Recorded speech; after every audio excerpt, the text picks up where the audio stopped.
Au nom du Père, du Fils et du Saint-Esprit. Amen.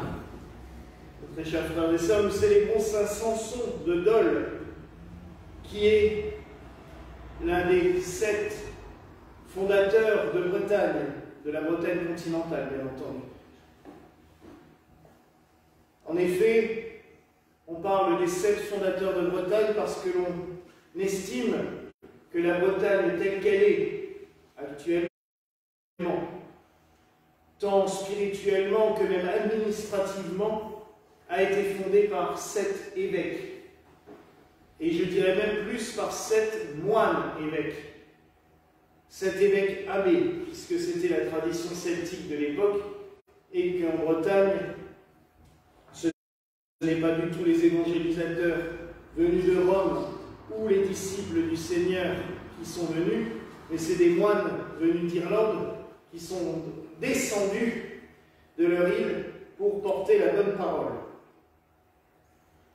Samson est né en Irlande au 5e siècle. Il a été dans une école monastique, comme beaucoup de jeunes hommes à l'époque. Il a fait ses études avec un autre fondateur de la Bretagne, Saint Paul Aurélien, qui donnera la ville de Saint-Paul de Léon, que l'on connaît encore maintenant, dont une chapelle a une flèche très haute, qui est très dure à grimper. Et Samson va apprendre cette vie monastique avec son acolyte. Il va rencontrer aussi un grand saint irlandais, saint Illtyd. Il va fonder un monastère en Irlande et il va avoir un esprit de conviction assez fort, puisque rentrant dans sa famille pour leur rendre visite, il va pousser son père, sa mère, ses frères et ses sœurs à devenir tous moines et religieuses. Toute la famille va entrer en religion. Puis, comme beaucoup de saints irlandais, le monachisme irlandais ne leur suffit pas, ils veulent aller en mission. Et donc, il va traverser la Manche, pour se retrouver en Bretagne, dans cette petite bourgade qui se trouve pas loin de l'embouchure du Mont-Saint-Michel. Là où se trouve le Mont-Saint-Michel, c'est à quelques kilomètres. On voit d'ailleurs, du haut de la cathédrale de Dol, on voit le Mont-Saint-Michel. Et il va créer un monastère à cet endroit-là, avec l'accord du roi Childéric, donc un des grands rois francs de l'époque. Et ce monastère va essaimer, va donner de nombreuses communautés qui vont être les communautés filles. Cela va devenir un évêché, puisque entre-temps, Samson a été consacré évêque, et cet évêché deviendra prospère, avec une cathédrale maintenant, une cathédrale gothique qui est gigantesque, pour un village qui fait 2000 habitants. Donc, parce que les grandes villes du Moyen-Âge ne sont plus forcément les grandes villes actuelles.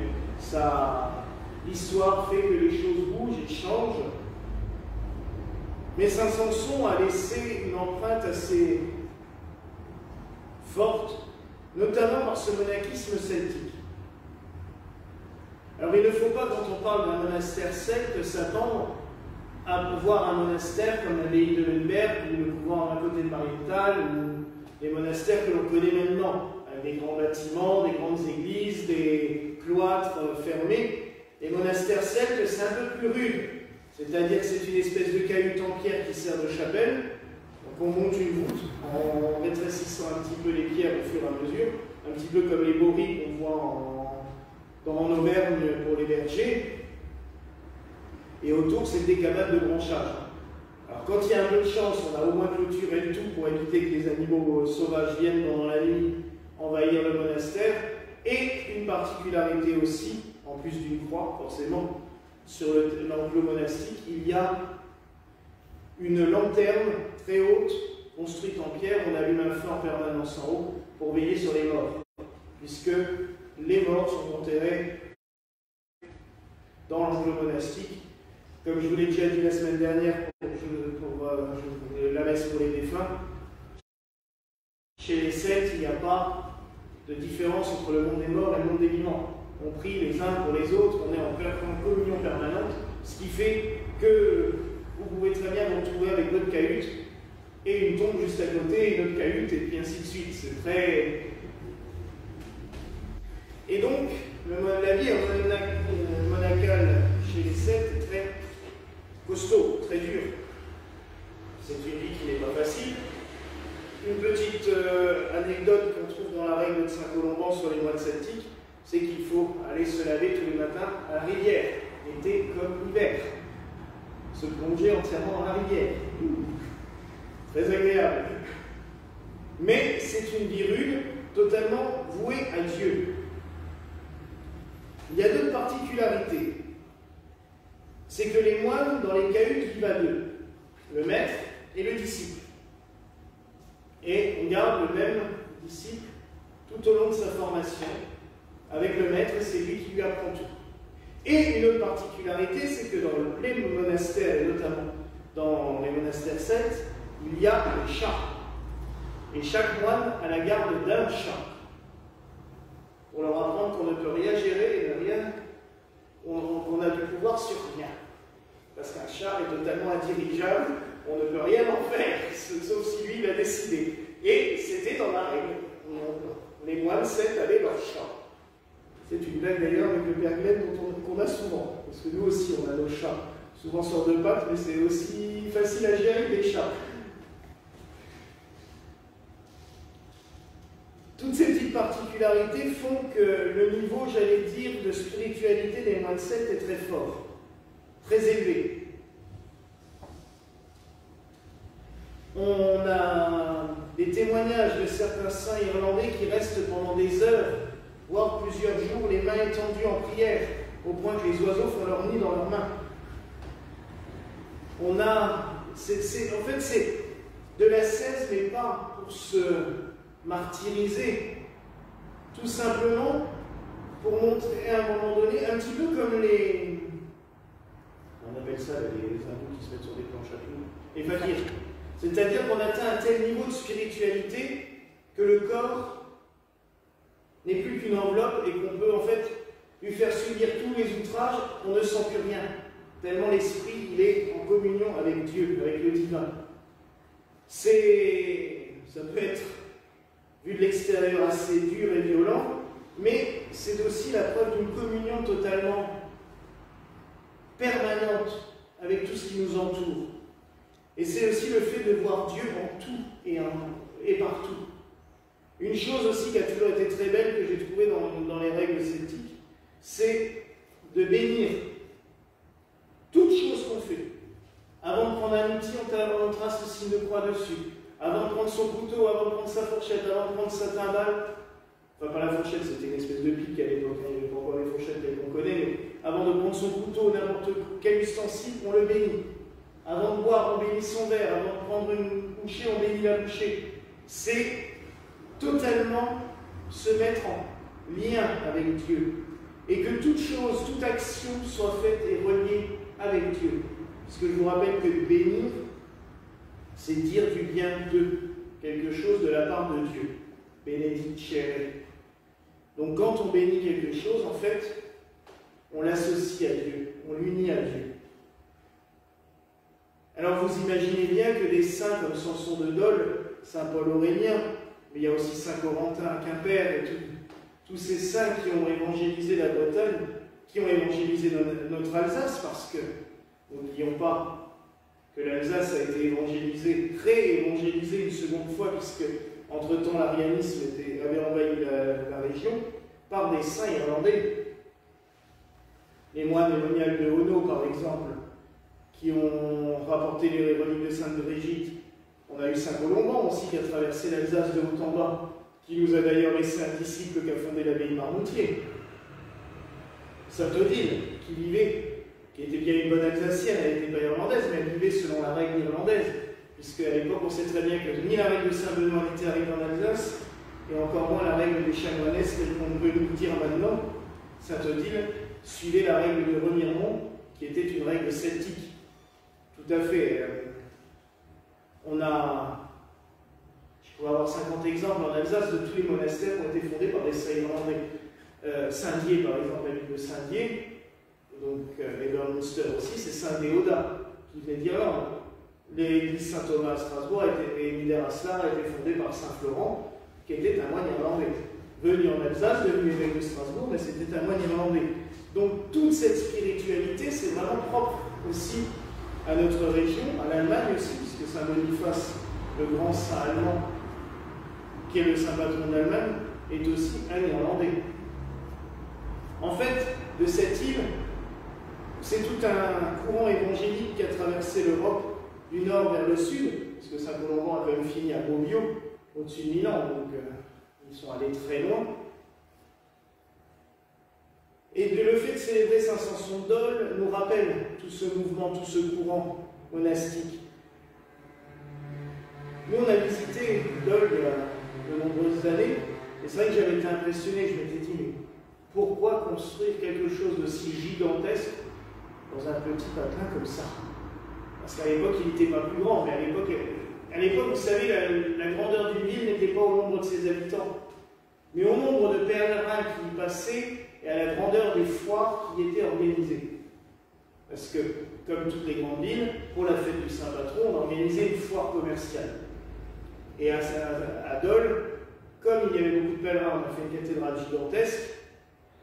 On n'avait pas besoin de faire d'hôtellerie, à l'époque, les pèlerins, ils dormaient dans la rue ou dans la cathédrale la nuit, donc ça posait pas de problème. Et il y avait une foire gigantesque pour la fête de Saint-Samson qui attirait des pèlerins du monde entier, du monde chrétien entier, qui traversaient l'Europe pour venir prier et pour venir faire des achats aussi. Donc c'est là qu'on voit la grandeur d'une ville, et quand on voit l'immensité de cette cathédrale, la beauté aussi de la cathédrale, la beauté du tombeau de Saint-Samson, on se dit que oui, il a vraiment marqué les esprits, il a laissé son empreinte. Et il y a un commerce qui se fait beaucoup autour des 7 saints fondateurs de Bretagne, mais j'ai été aussi tenté à l'époque de l'acheter et de le faire, je ne l'ai pas fait en fin de compte, mais on peut acheter une espèce de petite grotte en pierre et les 7 statues des saints fondateurs pour les collectionner et avoir ça chez soi, et on en trouve dans tous les commerces de Bretagne. Mais ça montre aussi à quel point les Bretons sont attachés à leur foi et à leur création. Il y a aussi un pèlerinage qui est très beau, qui est organisé tous les ans, qu'on appelle le Trobriez. C'est le tour de Bretagne. Et en fait, les étapes à pied sont les 7 évêchés de Bretagne. Et ils vont à pied d'un évêché à l'autre pour marquer cette foi. Cette foi vraiment est ancrée dans cette région au point que ça les pousse, je dirais, à faire des choses totalement hors normes. Et comme toutes ces églises, toutes ces chapelles qu'on voit un peu partout, parce que c'est vraiment une région où on ne peut pas faire 100 mètres sans tomber sur une chapelle à Calvaire ou une église. À un moment même, je me souviens quand on faisait du tourisme, maman qui me disait on s'arrête là, je dis non c'est bon, on était déjà à 17 églises depuis ce matin, même moi j'arrivais plus à les visiter, j'arrivais plus à m'en souvenir tellement il y en a. Mais ils ont poussé, j'allais dire, le vice à faire au plein centre de la Bretagne ce qu'on appelle la vallée des Saints. En fait, c'est une colline et une vallée juste à côté, et ils se sont donné comme but de mettre les statues des 1000 saints qui existent en Bretagne. Parce qu'en fait, en Bretagne, ils ont canonisé même le petit ermite qui vivait dans la chapelle à côté de chez eux, ce qui fait qu'on dit que la Bretagne comporte 1000 saints. Et ils ont commencé, il y a plus de une vingtaine d'années, ça fait 15 ans à peu près, une quinzaine d'années à faire ces statues, ils en sont déjà à près de 350. Et c'est assez étonnant, parce qu'il y a ce monument, cette espèce de Stonehenge breton, où on voit toutes ces statues gigantesques, parce qu'elles font toutes 3 mètres de haut, et en granit. C'est assez épatant, c'est fabuleux. Mais ça montre aussi, justement, cette foi. Et cette foi, elle est issue de saints comme Saint Samson et les 7 autres fondateurs de la Bretagne. C'est une foi qui est ancrée, qui est enracinée.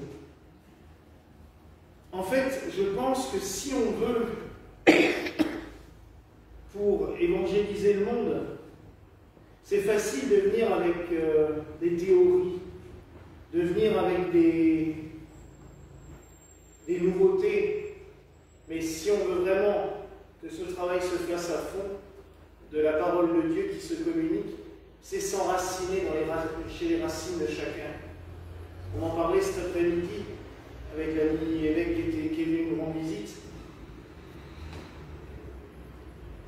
On est des pays de tradition. La Bretagne avec ses traditions celtiques, la Gaule avec ses traditions comme la Liège qui va enfanter, qui a été l'aîné de la Chartre, dont on a fait une icône récemment, l'Alsace avec ses saints évangélisateurs, avec Sainte-Odile. Si on parle au cœur des gens, si on parle à leurs racines, là on pourra faire revenir la foi, parce que c'est en partant de la base, partant des racines qu'une plante peut pousser. Si demain, j'ai une terre qui est vraiment pas fertile, si je l'arrose, ce qui est dedans va ressortir, ce qui a des racines bien profondes refleurira, ressortira. Tandis que si elle est sèche et que je pose quelque chose dessus, même en arrosant, la plante elle a du mal, elle ne prend pas forcément racine. Tandis que si les racines sont déjà bien profondes, même si en extérieur on ne voit plus rien, il suffit juste d'arroser pour que ça repousse.